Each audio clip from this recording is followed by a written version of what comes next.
I'll play the song I was just playing because I can't remember that many songs and my fingers are kind of fucked up. I feel you. I don't use a pick. Yeah.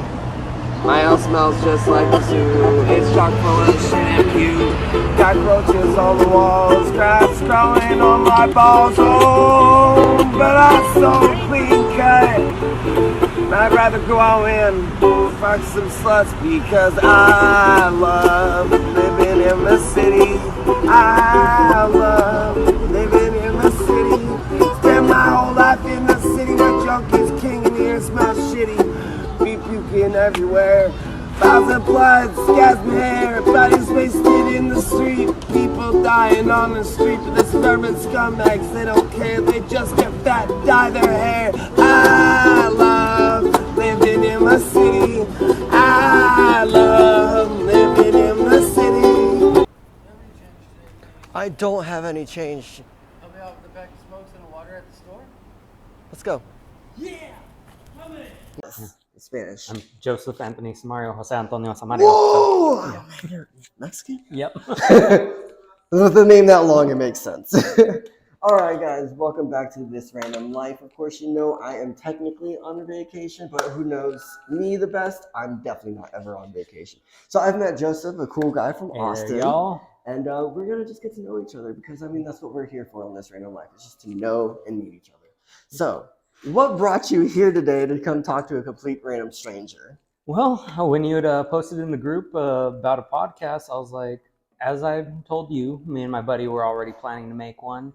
So great little way to break into it. Just start off someone else's. That way, if I mess up, I can ruin yours, not mine. That's perfect. That's perfect. Trust me, I've messed mine up multiple times. So just don't ever stop. Don't ever stop stopping, and you just keep doing it.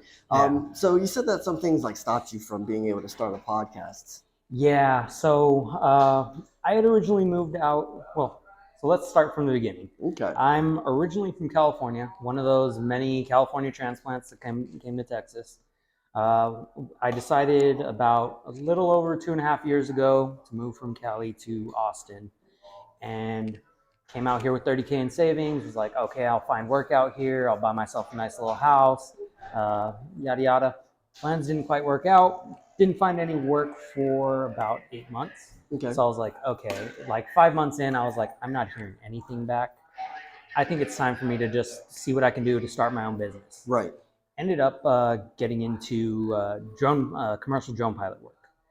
Drone pilot work. Okay, yeah. So like doing buildings and like checking those stuff out? Yep, mainly I was doing commercial real estate, so mapping out properties. Very cool, love that. Roof inspections, stuff like that. Oh, nice. Yeah, and so yeah, when I was like, let me look into businesses, I remembered a few years back someone had mentioned getting into drone work. I was like, all right, looked into it. It was real easy. Studied for the test over the weekend, took it that next day. Aced it, no problem. Yeah. I've always been one of those kids where I never really needed to study. Yeah, right. In school I just aced the test real easy. Awesome. Yeah, so did that. Used some of my savings to invest in the drone, invest in a lot of the equipment I needed. Started doing that. At first it was slow going. Ended up finally hearing back from one of the companies that I had applied for previously. They completely lied to me about the pay, but I was like, okay, let me have something stable on the side and the drone work, because the drone work, I was doing like $1,000 a week for 10 hours of work. So I would be done by noon. $100 an hour, pretty much. Okay. Yeah. That's not bad. Yeah. So I'd be done by noon. I'd be paddleboarding out on Ladybird Lake. So I was like, you know what? Just in case anything happens with the drone work, I'll take this company that finally got back to me freaking 8 months later. Right. And start working with them. They lied about the pay, whatever, had my drone work. So that was just a cool little extra for saving. Yeah. Unfortunately, only a couple months in with the drone work, almost immediately, all the contracts that I had coming in just dried up out of nowhere. And so that winter for like 6 months, just got nothing. Then I had to live off of what I had left of my savings, plus that job that wasn't even paying. What it was supposed to be paying. They basically promised me, they made it sound like I was going to be making 18 an hour. I was lucky if I made like 10 or 12 an hour because it was on like a per job basis instead of an hour. Right. Was it like piecework? So it was working for a big box company. Think like home improvement company, and I was one of their. I would go out and measure people's flooring for when they wanted the company to handle replacing their flooring and all that. Woodwork or whatever. Yeah. And so they told me like, oh, it's a per job thing, and most technicians who are adequate do about 8 to 10 jobs a day. So I'm like, okay, cool. So $18 per job, 8 jobs in a day in 8 hours, $18 an hour, if not more, if I do the 10 that they supposedly say. I end up being so like 2 months in, I get talk with the regional manager, and they're like, "Oh yeah, you're doing real good. You're like of all the new hires, you're getting the fastest up to speed." Like, oh cool. Well, I'm struggling to get maybe 7 a day done if I'm lucky. Right. And then a couple months later, I see in the team's group chat, one of the other guys was like, "Oh hey, I've got this real big job. I'm probably only going to be able to even do 6 today." This is one of the experienced guys. I'm like, okay, so that's a common thing, not an uncommon thing. Right. I'm like, okay, so yeah, I was lied about what to expect. Right. And you're not completing 10 jobs. You're Yeah. about 6 to 10 jobs. Yeah. So at the time, I was starting to run out of savings. I was barely making ends meet with the savings plus that income. And it got to the point where I ended up having to downgrade, move to somewhere cheaper. But even then, it was not at where I needed it to be with just that one job. Ended up leaving that, went with another company doing something completely different. Unfortunately, that one was a very fast-paced job that I could not keep up with the pace. So after the probation period, they were like, "Hey, sorry, unfortunately, like we need you to be at a better pace. You had 30 days of full time Probation? And they just kind of cut you? Yeah. So, oh my goodness. And at that point, so I had already finished all my savings. I had been at this new place a couple months, lost that job. Right before I lost that job, though, actually, the drone work started coming back in again, finally. Nice. For like a month and a half. Then I had a malfunction with my drone where there's an object detection system that will tell you too close, too far. Yeah. Okay. And it just started acting up, even though there was nothing around it, and so it wouldn't let me control it, and it started backing away from the object it thought it sensed, and it was backing up into a tree. So I was trying to like get it to go up above the tree, and it just would not let me move it up. And so I just had to watch as it flew itself into the tree and came crashing shattering. Oh my goodness. Great. I have no savings to fix this drone. Oh no. So yeah. So at that point, the drone being out of commission, losing that other job that I was on the probationary period for, because that job I was making good money, unfortunately for losing that. That's when around the time me and my buddy were trying to work on starting our podcast. We had done a couple little test runs where we were trying to test out what the format would be and just recording so we could look back on it and see, do we like this? Do we need to change it up, et cetera, et cetera. And then that all happened. And I actually, so this was back in, it was August of last year, actually. Okay. So it's been almost a year now. Yeah, getting there. And so August, I had paid up for September, but I didn't have rent for October. So I told my landlord, I'm like, yeah, unfortunately, I'm not going to be able to stay. So since October, I've been homeless. I actually, I actually have a homegirl who, she had this cargo van that she had transformed. She wanted to do the whole van life thing. Yeah. It's wonderful if you guys get a chance to try it out, at least for a week. Right. And so she had it like not full, it wasn't fully done yet, but for the most part, like it had the solar, it had the all that, it had the how am I blanking on the words? The installation, there we go, and all that. So, but she had kind of given up on that project because she had met someone, they fell in love, and she decided, okay, I'm going to be living with him instead of going on the road like that. And so she was like, well, hey, I've got this van. It's just sitting there. I'm still making payments on it. If you want, if you just pay basically the payments, I'll let you sleep out of it. I was doing that for a while. Unfortunately, the place it was parked at used to be okay. She had it there for months before anything happened. Then the apartment complex it was parked in front of, I guess they'd gotten sick of several people probably living out of their cars there. And so they went all up and down that block and posted 48-hour notices to get stuff towed. Oh, no. By this point, my homegirl wasn't even living in those apartments anymore. She'd moved over to 4 Points, which is a little bit further. And so she got AAA to tow it over to her apartment complex. She was like, okay, it'll be fine here. But by then, I did finally get a job. I was working for a fast food chain. Not completely different, 15 an hour compared to the $100 an hour. Right. Complete change, but it was keeping me on my feet. It was keeping me fed at least. Yeah. Especially being at fast food, you can steal a fry every once in a while, right? Right? Yeah, no. Whenever we'd have customers that were like, "Oh, we had the wrong order," and if they hadn't touched it, like usually we gotta like throw it away. So I'm just like, I'll keep that. Yeah. Right? But no. So because of where that was located, I was like, it's not really economically wise for me to just be wasting gas to go back and forth. Right. So since probably March this year, I've just been sleeping out of my car. And unfortunately, the fast food job just was not doing it. Yeah. I wasn't getting where I needed to in order to get my drone back up and running. So that's why I was actually planning on leaving that job and just doing DoorDash full time, as well as trying to start up my own mobile detailing business and window cleaning business. Yeah.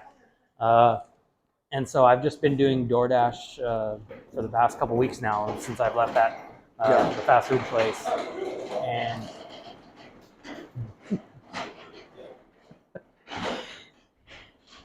And so unfortunately, I'm realizing like it's taking a lot out of me to do all that, like putting on all these hats. Plus, in my time here, there's been a lot more we could go into about stuff outside of the finances. Right. But just a lot of stuff that has. I think we should. Right. Yeah. Okay. We can show. There's a lot of editing in podcasting. Yeah. A lot of editing. No, it's a struggle, I guess, that you're actually going through. No family to go back to? What happened? No family to go back to? Well, that's actually what I was about to say. Like, I've come to the We'll wait for that then. Yeah. If that's something you actually want to talk about, Yeah. definitely. We will definitely wait.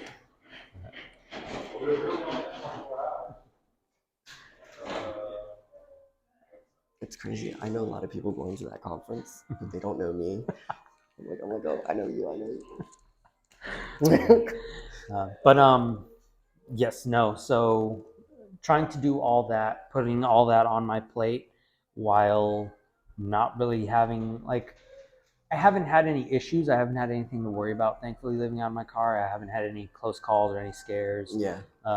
But it's just, for one, it's not a safe way to live. Right. And it's just, I mean, the sleep quality is shit. My sleep quality was already trash as it was, but it's just even worse. Like I've noticed since I've started sleeping out of the car, my back has just constantly been hurting worse than it did before. Right. Do you sleep in the back seat or?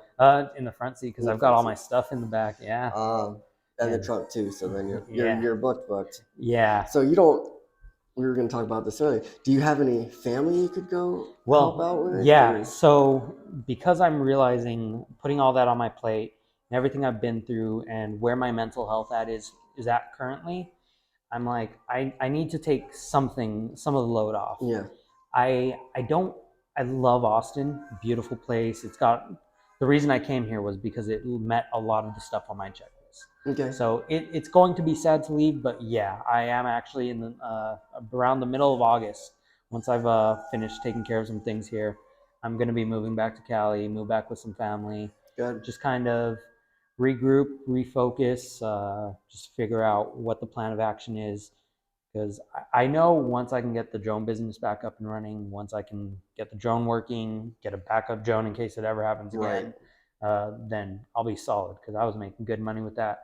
Even though I haven't taken work from them in so many months, I'm still getting contracts sent to me like, hey, we got this. So you could. Yeah. You just can't. There was actually a few months ago where they had so many contracts that they even sent them my way.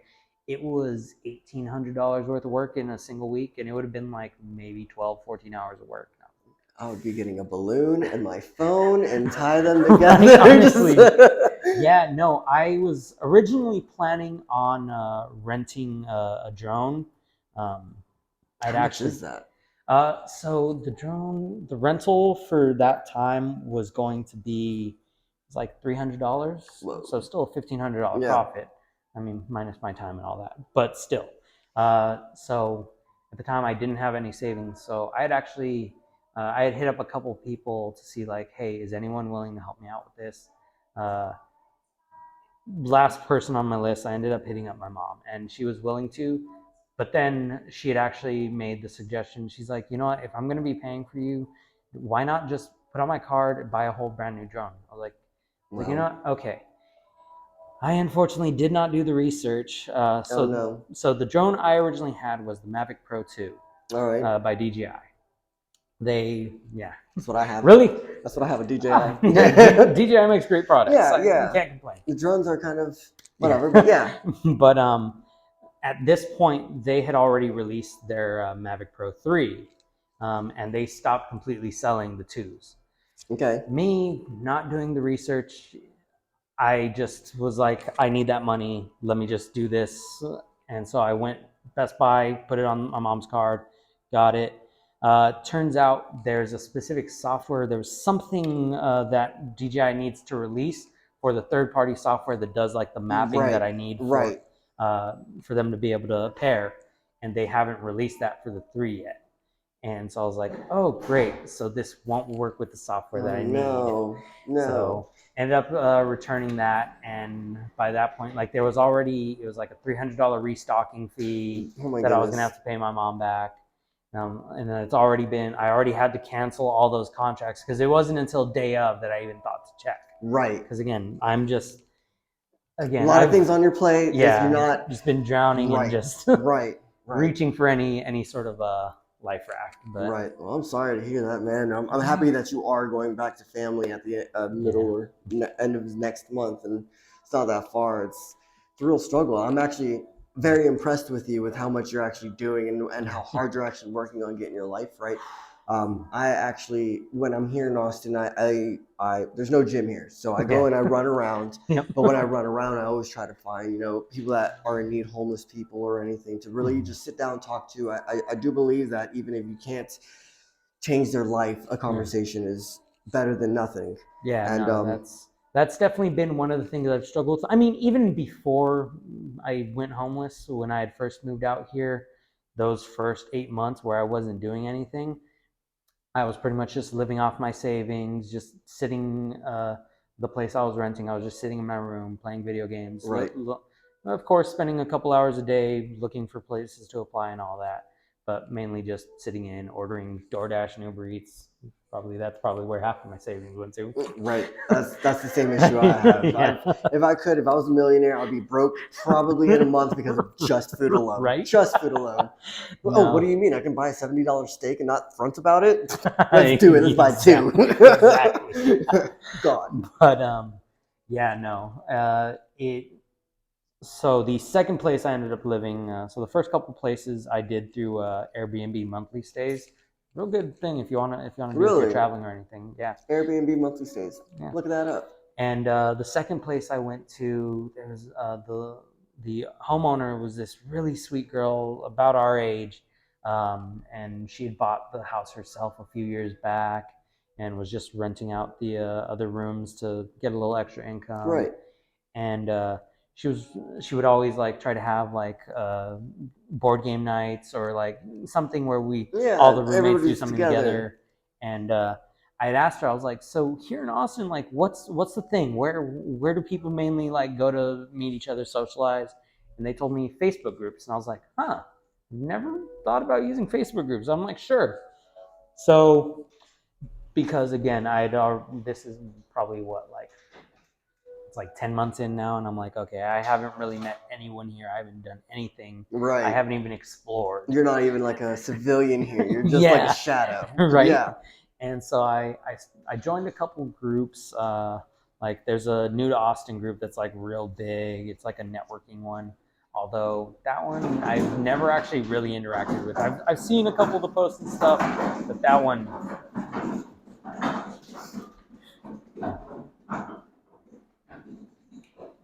I have not interacted with even to this day. But then I joined a couple others.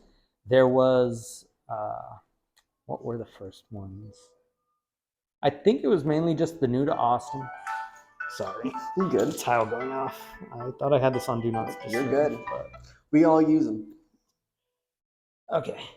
Anyways, yeah, no. So I joined the new to Austin one. I think I joined a couple others that I probably don't even interact with if I can't even remember the names. Right. Then I had joined there was a group, it's dead now, but it was a Dating in Austin group. Okay. And I just kind of like interacted with it from a distance. I'd lurk, I'd watch. They mainly just posted memes, and once in a while they'd like have events, but I didn't even bother to go to the events. It wasn't until like several months after joining that they had announced that they actually have a Discord group. I was like, okay, I'm always on Discord. So, Right. and usually that Dating in Austin group, it was a mixed variety. There were people in their 20s and there were people like all the way up to their late 40s. And I was like, and it was mainly the people like a bit older that were always interacting in the Facebook group. So with the Discord group, I was like, cool, it'll be a younger bunch. It'll be people that I probably better associate with. Yeah. And so I joined into the Discord and started socializing finally, made some cool friends. We had our cool little niche group. Like there were...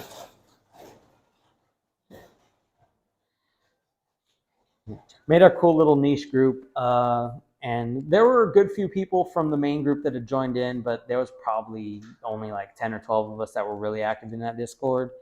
And we started doing our own kind of almost separate events where we'd go to happy hours and made good friends. The first event actually that I went to in the group was it was like an anti-Valentine's Day thing for us singles. Yeah. Yeah, fuck all that love shit. Yeah. And that was actually where there was this one girl in the Discord group. Well, there were a couple that I had my eye on. But there was this one that I really like, absolute gorgeous bombshell. And met her at that event, and she was just real shy and quiet, but she seemed real nerdy. She was talking about how she's like into Pokemon Go and all that. And I'm like, okay. So ended up after we had talked and I started DMing her on Discord and we ended up going on a couple dates. And so I found that little friend group where we were always doing that. After a few dates with her, things started to get serious. It's interesting. It was not like any relationship I've had before. Okay. It was very, again, like I said, like I noticed off the bat, she was a bit more shy and reserved. And that continued all throughout. Oh. And the first 3 dates we went on, again, she was more gorgeous than any girl I'd been with before. Right. And she was just a lot more reserved, not as vocal. And so I couldn't really get a read on her. I was like, do you like me? Right. Like, is this going in a good direction? I Are you couldn't dating me because you're nervous and you don't want to say no? Like, and until one day, like we were talking on Discord, and she told me she said some pretty how do I keep this PG for YouTube? We are PG-13 and rated R sometimes, so it's okay. Okay, well, she basically sent me some suggestive messages saying she was getting up to some fun. Okay. And I was like, the fact that she's being so open about this, I'm like, okay, that must be like her way of saying something. And so I started reciprocating and flirting back, and things got hot and heavy quick. And like after that, we were like, all right, when am I coming over? Right. And so then, ever since then, it had been like, it's weird because she had still kept that very quiet demeanor, like not really vocalizing much. She preferred to text over talking on the phone, and like when we were in person, she was almost quiet. And so it was weird going from the way she was talking to me online versus when we'd actually hang out. But there was always tension. There was always chemistry there. Yeah. And so we basically fell for each other real quick. But me, with my mental health, with my issues, my insecurities, I admit. It just was always very odd for me. She's too quiet. You need someone who vocalizes what's Yeah. going on, how they're feeling, or how Right, like- the connection is. Like- Are we okay? Like when it feels so cold, but you're being told, "No, I want you here." Yeah, I love but you. But it's like, you don't seem like you want. Yeah, I'm me like, to. do you really want me here? Well, that's very strong of you to be able to admit that you have like insecurities and stuff. Yeah, because- no, that's definitely something I've been working through. I mean, I've been, even before I moved out here, like right before I moved out here, I was really starting to look into my mental health issues because Right. I've always had a lot of issues, a very rough childhood. Yeah. And I just wanted to try and move past those things because I know there's a lot that keeps me back. I Right. could be doing more. I could be doing better. There's certain in flaws life. that you have that Yeah. are holding you back. And so I was always, even from a young age, I was always aware of a lot of that stuff, and including my insecurities and such. And so yeah, like even right off the bat, when we had first met was actually when I was, so again, I had been in the middle of my mental health journey, and there's this one really good YouTuber and Twitch streamer. You've probably heard of him, Dr. K, Healthy Gamer GG. Okay. Yeah, and I'd actually just recently seen a video of his about communication in relationships, or not even just romantic, in friendships as well. Yep. He was talking, Business and- right? The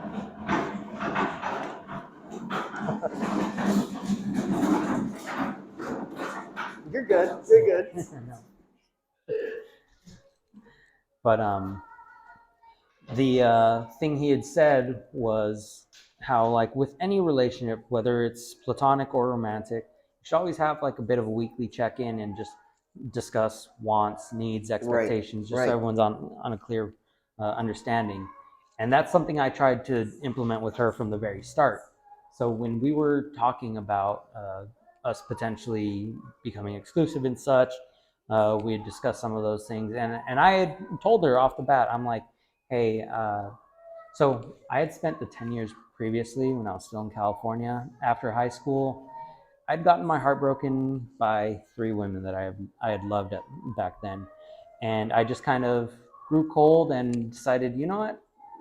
Fuck love. Yeah. And I was kind of a little bit of a fuck boy. Right. I mean, we all are fuckboys every once in a while, right? Yeah. And so I had just spent the last 10 years just cutting off my emotions. Mm-hmm. And so I didn't know how that was going to come out now that I was finally open and vulnerable again. Opening your emotions again. And so I told her, I was like, hey, previously I had issues with that. I know I'm going to need a lot of reassurance. Mm-hmm. I don't know how bad it will be, but I want you to know now, like, I will require a lot of reassurance. Right. And I remember she said, okay, she understood and all that. I guess she didn't, because yeah, there was like, it started off very slightly with those things, and I'd be like, hey, do you really want me here? Is everything okay? And it'd always be eye rolling and very dismissive responses. And so it just grew. Instead of helping me with my insecurities, it made it worse. So I'm like, and yeah, unfortunately, come to realize I obviously have a very anxious attachment style. Okay. Whereas she had a very avoidant attachment style. Right. Which did not play well together. The more she pulled away, the more I'd reach out, the more she'd run further. Right. And so it was just a very bad cycle for us. But oh goodness. See, that's the thing. I tend to go off on long rants. So that's fine. Yeah. If you watch any of our episodes, we will start talking about something, and somewhere we'll be like, in today's community, what we really need to talk about is MK Ultra.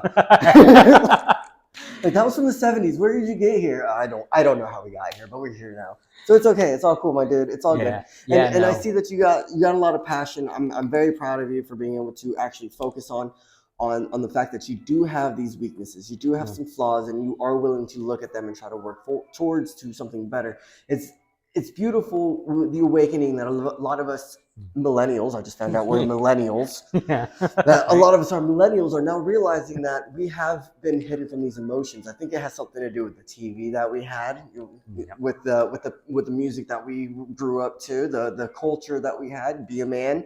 Yep. Why are you crying? like nowadays we're like, it's okay to cry. It's okay to be upset. It's okay to have insecurities. And when I first met my fiance, I wasn't so much of a fuckboy.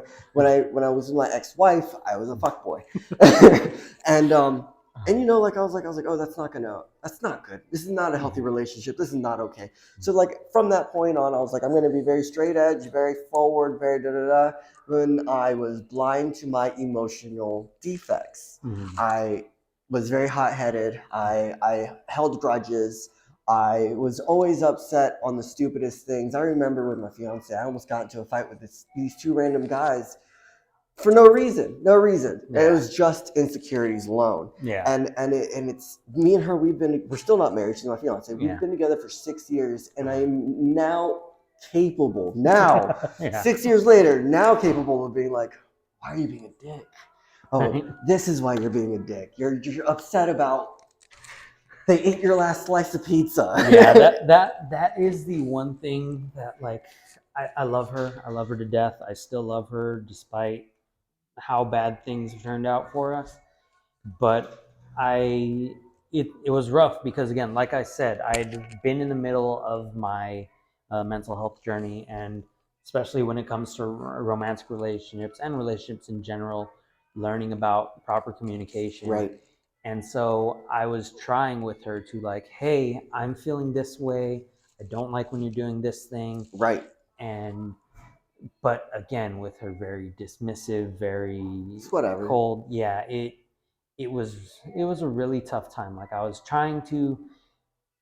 I know she has a lot of stuff she's gone through. I understand she's got her own traumas and her own issues and her own emotional problems. And so I was trying my best to be as understanding about, but yeah.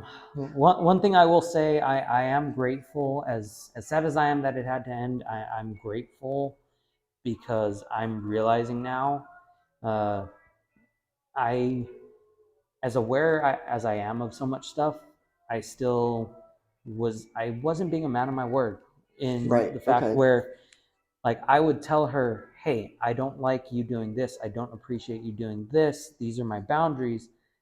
But then I wouldn't really enforce those. I'd say I don't like it, but then I'd still kind of just like, okay, we'll sweep it under the rug for later.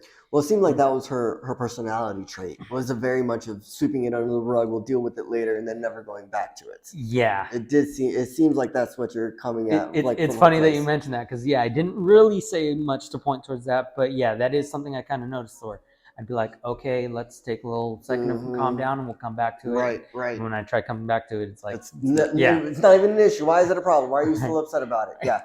I know. I am like that a lot. I've actually learned now that my biggest issue is that when I do want to talk about it, I don't want to, because I want to sweep it under the rug and let it go. Yeah. But it's not going to go anywhere. That pile's only going to get bigger and bigger until it's overwhelming, and then I will fall apart through anger, through tears, through whatever it may be. I'm going to let it all out on the person I love, because that's your punching bag. At the end of the day, that's your punching bag.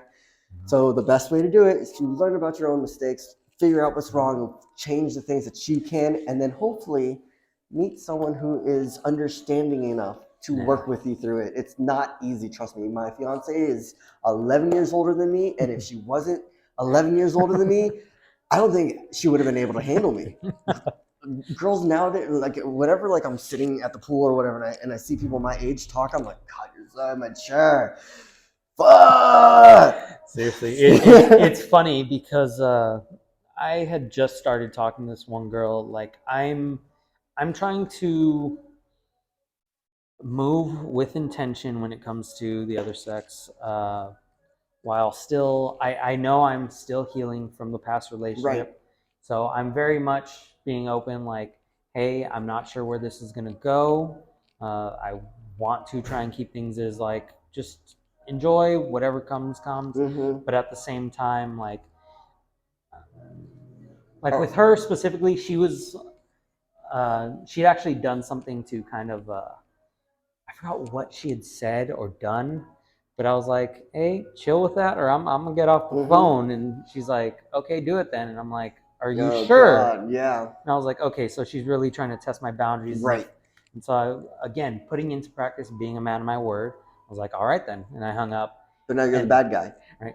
Well, yeah, at first. So she had deleted me off Snap, and like, but then like a couple hours later, she texted me.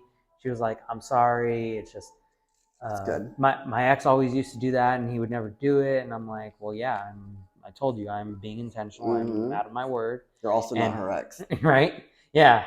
And immediately she was just madly in love with me, apparently. Right out, I'm like, we have been talking for 2 days. Why are you saying you're in love with me?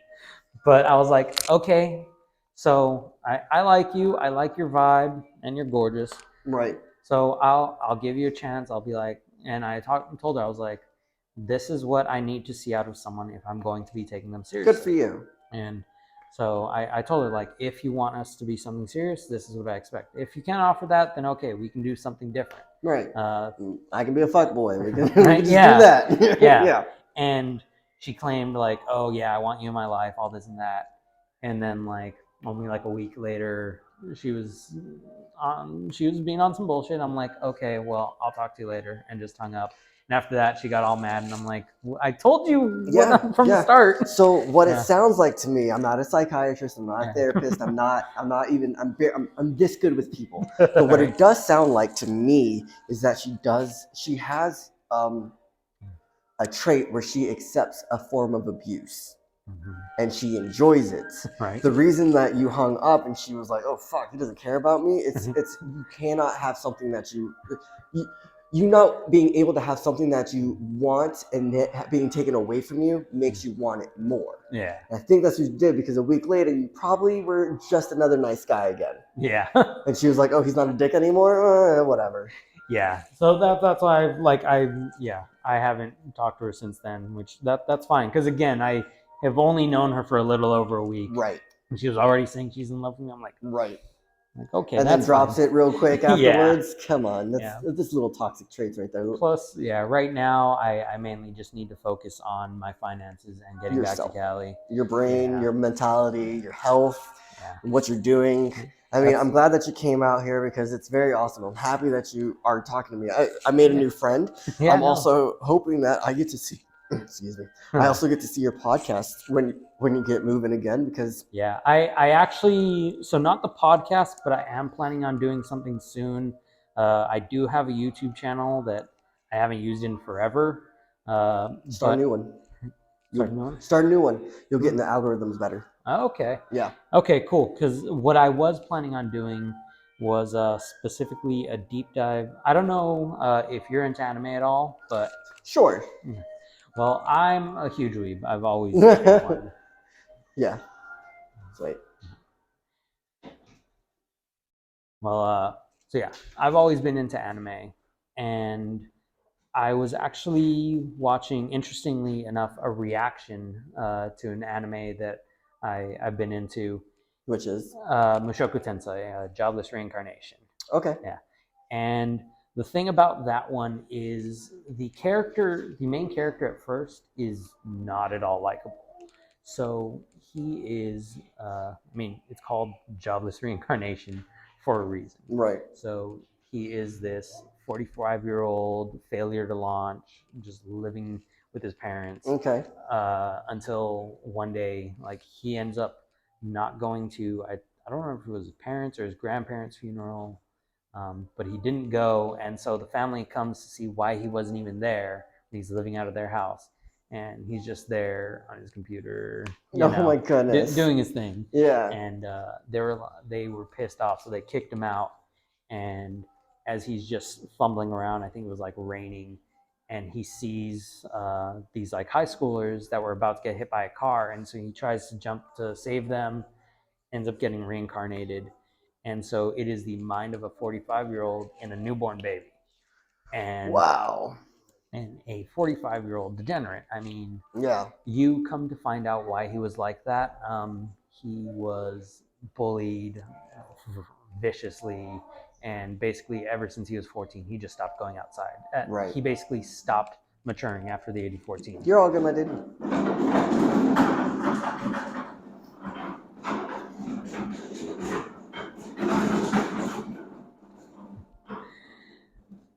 So pretty much like the bullying and stuff is what caused him to stop developing into a young adult. Yeah. Interesting. And so he was basically like, his growth stopped at 14 years old.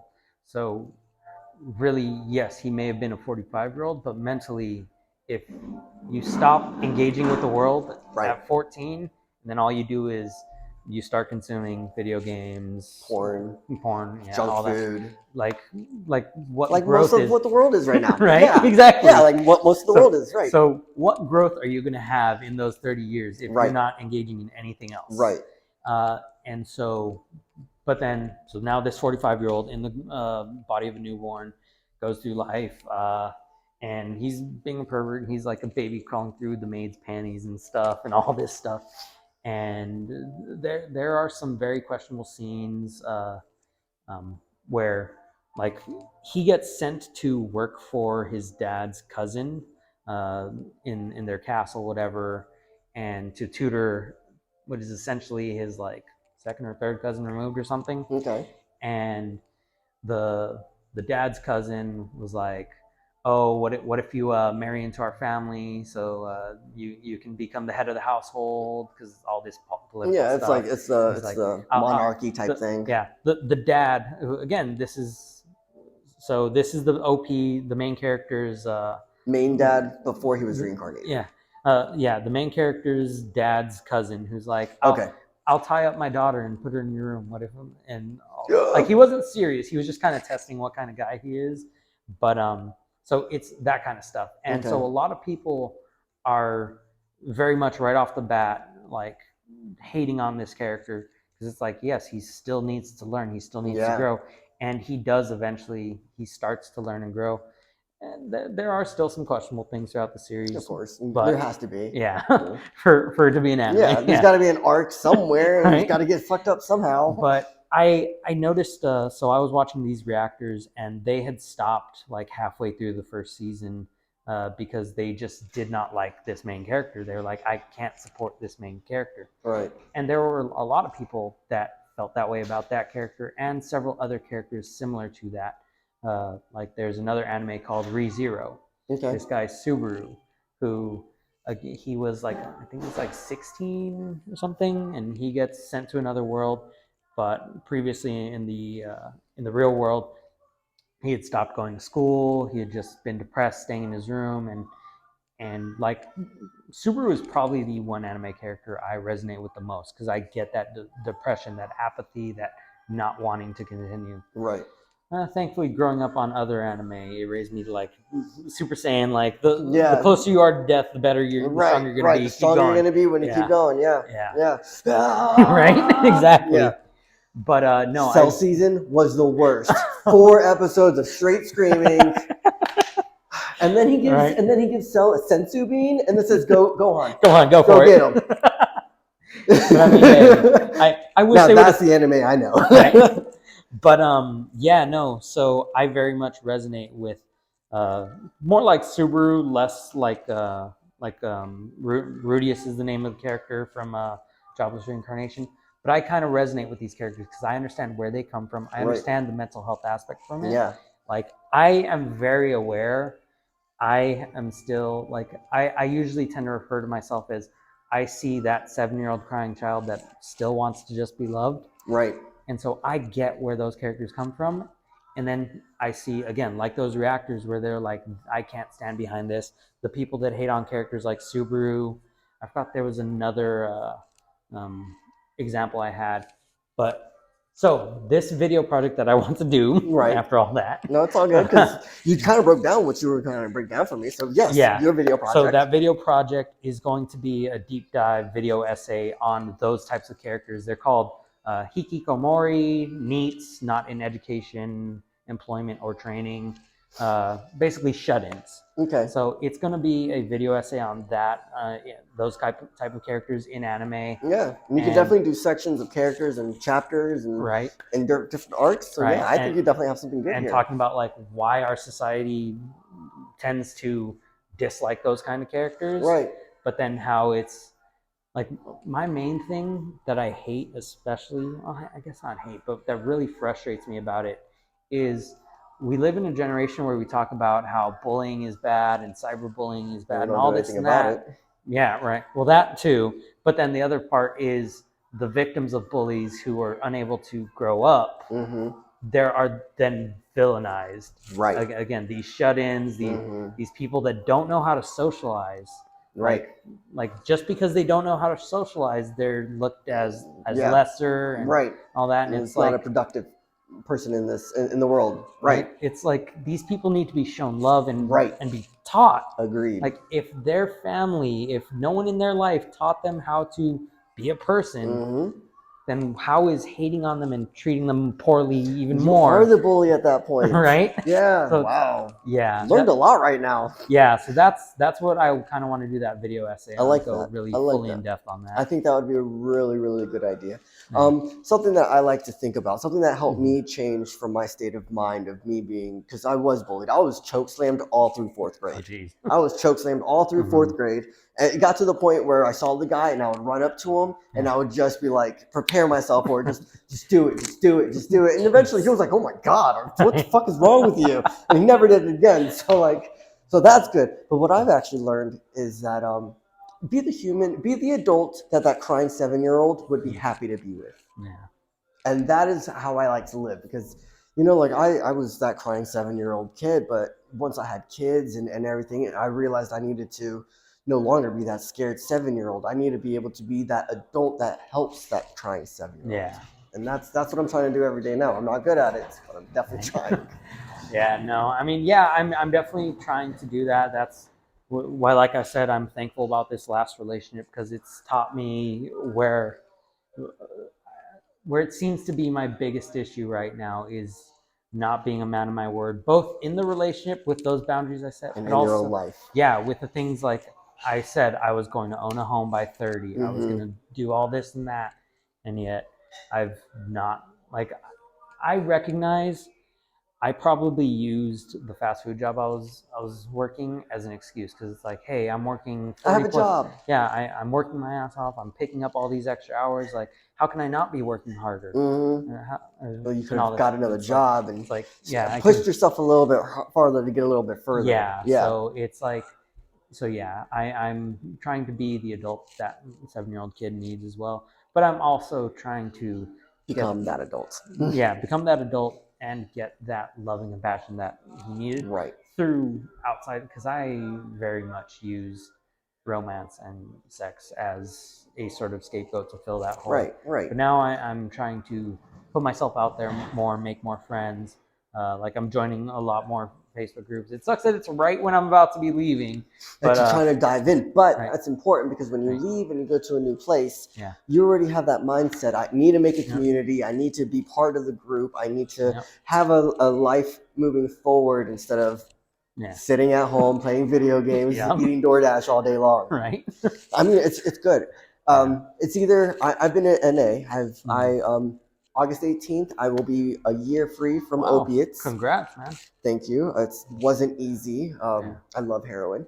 About the same as my love for technology. That is unfortunately my addiction. Yes, and we have to push away from things like that and actually get the community, get the group, because without that outside love coming in, we will find that love somewhere else. And trust me, there's 2 addicts here. We will find love in the worst places. Yeah, God, that's been my biggest issue is like I grew up with technology as my escape from life, like from a young age. Because I mean, like with drugs, like you're gonna be starting later in life. No, I started like, I think.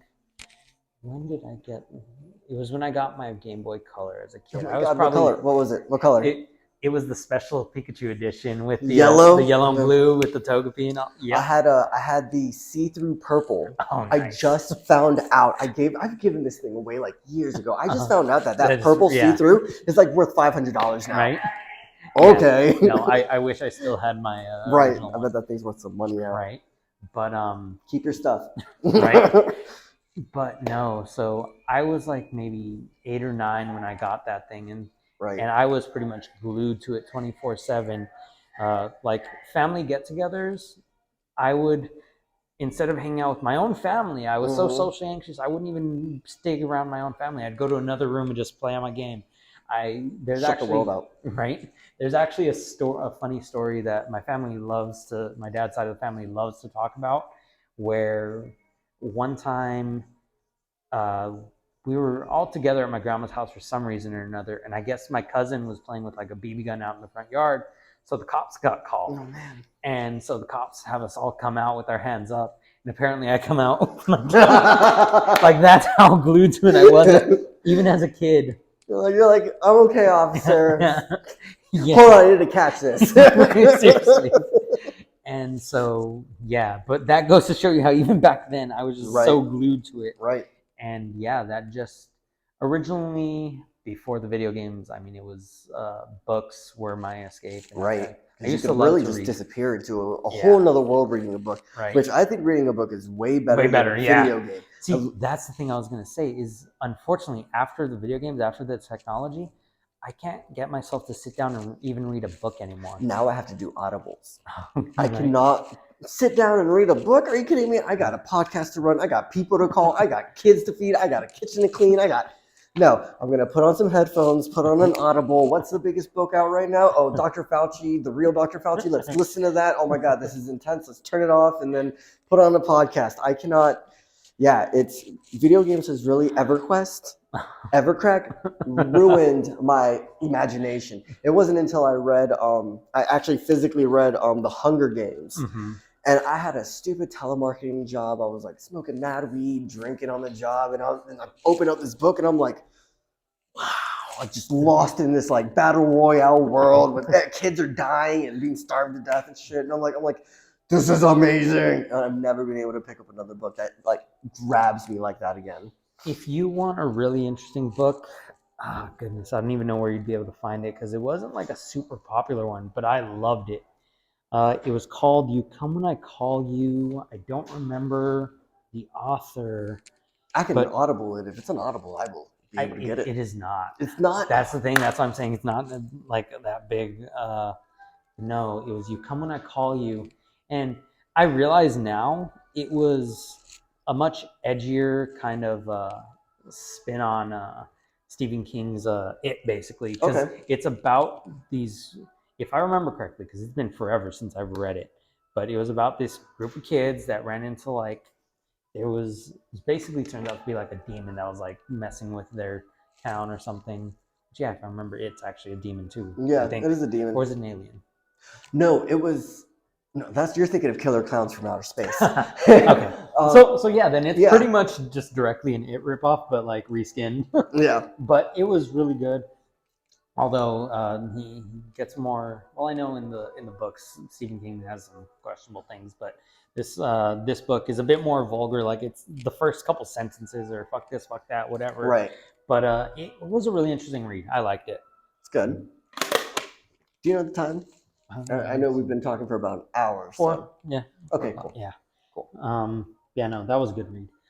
But besides that. So I've just always had an issue with technology, and like that was one of my issues with my relationship, with my last relationship, is again because she had been putting me in a place of feeling even more insecure than usual. One thing was I would always be like checking my phone for a text. Like I've always been glued to my phone. Like I'll always use it while I'm working, whatever. Right. But no, it would get bad. Like I remember before I had left my fast food job, it had actually gotten to the point where they had like the supervisors and the team leads all had a friggin'. They usually have a weekly meeting, but Mhm. there was a meeting specifically where they started talking about me and my phone usage, God. and they ended up changing the phone policy at that store Because of you? me. Oh, jeez, guy, what'd you And do? and there was a so one of the last weeks that I was working there. Actually, it was a couple days before my last day. Yeah. I had pulled out my phone while I was usually outside in the drive-through taking orders, just because it was easier to stay away from the shift leads and not have them Right. complain at me. And but one of the shift leads happened to be out there, and he saw me, and he told one of the other shift leads to come out and take my phone to the office, like I was in high Like a school, kid, taking it to wow. the principal's office. I was like, Jesus, You I'm can like, get this back after class. but I remember the second she took it out of my hand, like The I had emptiness. instant panic attack. Really? Yeah, which I do a lot of breath work and meditation, so luckily I can pretty much just, even though I feel that tightness in my chest where I'm like, it feels like I can't breathe, I'm like, just do your breath work and you'll be fine. But God, it sucked. Like Yeah. that's how bad it is, that it just instantly triggers the anxiety and the panic attack. Right. I'm like, what the hell? So like, you do meditation and stuff like that, and I'm very I focus a lot on people's body languages and the way that they move and the things that they say. yeah. And I see you doing this thing with your hand. Do you do that from any kind of studying and on meditation, or is that just something you center yourself? Not really. That was just honestly. It was Okay. unconscious. I just asked because I know a lot of people who do center themselves by doing different hand motions. It just really depends on what they do. It's just something I like to peek at people. Because I do see that when you actually do get into a conversation where it's like you were talking about you moving or going through the struggles that you had to center yourself. I feel like you were doing this while you were talking. It might be subconsciously. Now you're gonna notice it every single time you do it. You're gonna be like, oh, well, I was kind of noticing it earlier, and I was like, why am I doing that? Yeah, it's okay. It's a lot of like nerve control. Like you are kind of nervous or a little shy or questioning about what you're saying. So your body needs a way of channeling it through. Yeah, that's one thing I'm hoping to, like, for most of my life have been very against like getting officially diagnosed and getting medicated and all that. Right. But I think at this point I'm like my anxiety, I've always had general anxiety and social anxiety especially, but it has never been as bad as it has been now. Unfortunately, I don't want to put the blame on my ex, but ever since that relationship, like when we were getting really bad, that was when I was still working for that big box company where I was doing the measurements and stuff. And there was a point where things were getting really bad with us, and I was just on a daily basis for like an hour or two straight. I just have a freaking panic attack, and I just have to just breathe through it and just sit there in front of the customer with like my chest feels so tight, like ugh. And it was just, my anxiety has never been that bad. And so, yeah, I'm considering now at least get diagnosed for the anxiety, officially diagnosed. Because I've had therapists that are like, yeah, you definitely take this. And you're like, no, but what's wrong with me? Yeah, no, I've had therapists that have definitely been like, yeah, you've definitely got at least mild depression. You've definitely got anxiety. So I think the anxiety, at least, I need to get medicated for at this point, just so I can not have to every couple hours friggin' sit there and do breath work. Yeah. You're losing most of your life because you're more stressed because you have to cut time out of your life to do the stress work, and now you're stressed because you're cutting time. Yeah, It's a big circle that probably doesn't help you at all. Yeah. But no, the breath work and meditation is definitely something very important. I've recently, because of my addiction and stuff, I've also have been very more focused on my mental health and what I'm doing, and what I've actually found out. My ADD and ADHD, I can control a little more with no medication, but I run 4 miles a day. I don't have my ADHD because I'm tired from running. Like my body does. I sat by the pool and sat by the pool. I didn't like, let's get inside, let's go do something, let's get something. No. I go do my running, and I can just focus and chill. Just focus and chill, and that's it. When I don't do my exercises. I am, oh my gosh, I need to go do something. What needs to get done? Is there anything that needs to get done? All right, let me open up my booklet. Who can I call? What can I do? Kids, are you okay? Dogs, animals, cats? Yeah? Fine? You're fine? And everyone's like, just calm down. I'm like, I can't. That's the thing with all my issues now. They stack on top of each other. Right. I pretty much, that's why I really need to work on that. Yeah, like, so again, I'm living out of my car currently. Right. I have nothing to do. I don't have money to go out and do stuff all day. Right. So I DoorDash, and then I've got plenty of time where I could hit the gym, and I've been a lot better about it lately. Since leaving the fast food place, I have been kind of slacking, but I'm starting to get back on it again. Just because I was like, okay, time to switch up my schedule, time to go hard on the DoorDash. Right. But goodness, where was I going? See, Exercise. Getting healthy. Okay, After you left the place. Yeah, no. So for the longest time, I knew like, hey, I used to be in. So I didn't mention this part, but before, when I was younger, I used to be an amateur cage fighter. Okay. So you do have that big build. You look like you could be a wrestler or a football player. Yeah. So did a little bit of wrestling in high school. Did mainly jujitsu. Okay. I've done Very a cool. bunch of different forms of martial arts all throughout my life. So I was How did you feel about yourself during that time? What's funny is back then I was still had my insecurities. Still was that was back in high school. Right. Like when I'd done wrestling was the skinniest the lowest weight I'd ever been. Okay. And so probably the best I'd ever looked. But back then I was so unconfident in myself and so insecure. I always thought of myself, I always thought I was fat and all this and that. Why am I not lean and mean and And now, like, thankfully I've lost 20 pounds since, but like about a year and a half ago, I was the heaviest I'd ever been at 230. And I'm like, wow, how did I think I was fat back then? And look at me now. And I looked at an old picture, even after I had gained like 30 pounds after wrestling, I was like, I looked so good back then. I was like, if I knew then what I know now, I would have been the world's biggest fucking boy. Yeah, of course, of course. That's where I screwed up because like I could see that, and all the girls showed me that, and I was like, yes, fuckboy material. And yeah, it definitely led to a lot of breaking hearts of my own. And I've actually only broken up with 2 people in my entire life. Right, I feel that. That's very much how it was for me. Like, and one of those, surprisingly enough, is this last ex. Like, so we had actually broken the ex that I talked about that I met out here. I had broken up with her last August because she had done something that had, like, despite all the other boundaries that I had pretty much allowed her to cross and just had no repercussion for. Yeah, she broke a boundary where I was like, no, like, we're done. Yeah. And I was going to cut off contact, but unfortunately we were still in that same Discord we had for the Facebook group we had met through, and there was like a vent channel for like whenever you have a bad day or anything, and she ended up posting in it about how she had taken a different route than her normal walk for her dog, and she ended up bumping into this jogger, and when she went to like help them up, she noticed it was someone who had assaulted her when she was younger. Whoa. And so she freaked out because she's like, okay, now he knows I live in the area now, and all that. So she had pretty much locked herself in her apartment. She was freaking out. And my dumb ass being like, I still loved her. I still cared about her.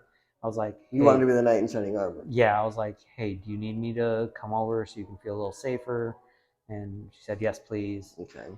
And of course, I was, yeah, I was like, I'm just gonna be there just to help protection. Yeah. I hope lots of protection.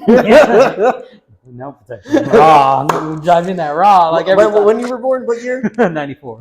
90s babies. We don't use condoms. I think that's the truth. Yeah, for real. Lately, ever since moving to Austin, I've been way more on. Yeah. But, no, so I went over and unfortunately, stupidly, fell for her feminine wiles. Of course. And then I was like, okay, well, shit. What does this mean then? And so we're like, all right, friends with benefits. Maybe trying to work on things in the future. We'll see. Was this all But- going through your mind while this was happening? What? No, maybe this is going into the future or something. It wasn't. Well, when it happened, no. When it happened, No, I was you're just like, yeah. I'm casual sex. Right. Yeah. I'm just getting some Seriously. booty. That's it. Yeah. See, that's the thing. Like I've been with a good number of women, and she was hands down the best sex I've ever had. So Oh, of course, how am I not gonna? You're gonna be yeah. like, fuck. Do I want to give this up? Right. Right. I get Yeah. it. I get it. So yeah, but then it was just ups and downs, and it's like, are we trying to fix this or not? And Right. but she claimed that she'd been doing stuff to do stuff differently, and I saw some things, but it's like it's not the main things that I asked for. Right. Right. And so yeah, I ended up going into all this. But how did we get back onto that subject? MK Ultra. Like I'm telling you, it doesn't matter. It's all good. See, that's the thing. So I also have ADHD. Right. So I get where like your brain Yeah. just goes to a million different things. It does. It always does, and it's just nonstop. It's nonstop. Video games for me, like RPGs. I don't care about the story. I don't care about what's going on. Right. There's a cave over there. There's a tree I want to check out there. There's something cool over That's there. the other wild thing. When I was younger, I used to love playing through games and watching the cutscenes and knowing the story. Right. Now I just skip all the cutscenes. Yeah. Like, yeah. Like even on a new game where it's like, no, I should be listening Yeah. to this. But I'm like, no. Like, let me just play.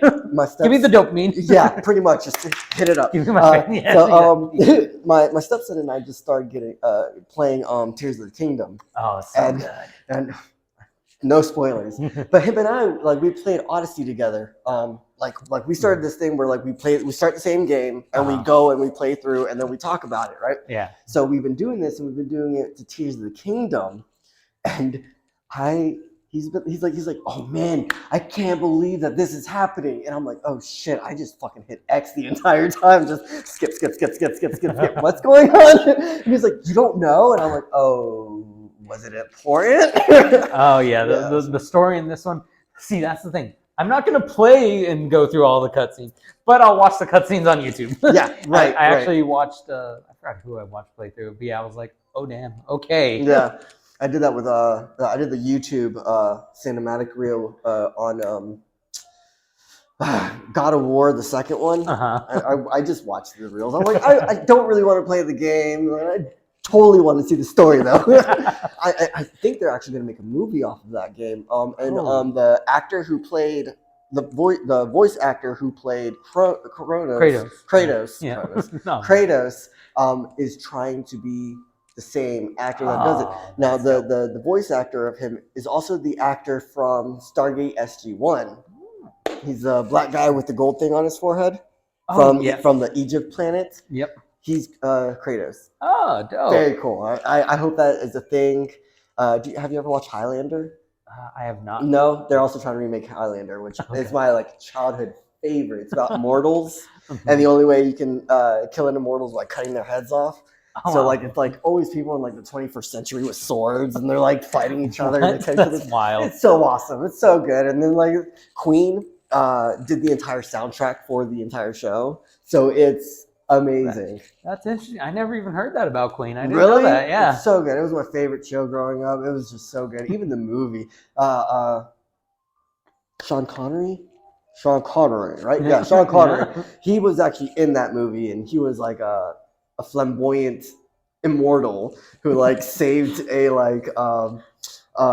Scottish Viking or whatever to like be like the leader of the planet. Like it's so wild. It was so good. It ended terribly, but like the show I'm overall surprised ended I've terribly. never heard of this. No, it's a big 90s show. Definitely you should check it out. Amazon, I think you can find it. Okay. Yeah. Goodness, I- 90s shows. Right. Ooh. So I actually have a business and dinner date Okay. coming up, so I'm going to end this now. Okay. Yeah. No worries. Hey, it was good meeting you, man. Joseph? Yes. Almost like my name. Nice meeting you. I'm so happy. xxTricky on YouTube, SS Twitch. xxTricky. Tricky. I Yep. love that game. Yeah. SS Tricky? It's SSX Tricky is what you're SSX, thinking. yeah. Yeah. But that Everyone game- thinks it's based off that, but it isn't. It's not. actually. What is it based off of? I'm not even going to end it now. I really want to know what this is. So it's actually based off of, I call myself Tricky Fighter because my fighting style, I like to be a bit more, because I have so many different martial arts styles in my repertoire. Cool. I like to try and be a bit more tricky about stuff. So back then when I was 19 and making my YouTube, I was like, oh, Tricky Fighter. And I was like, okay, what's something like shorter that'll kind of stand out? So I was like, xxTricky. Let's go. That's awesome. And that's why your Discord is. Yep. Right? Yep. Nice. Well, you heard him Alright. first, so if you want to follow him, go ahead.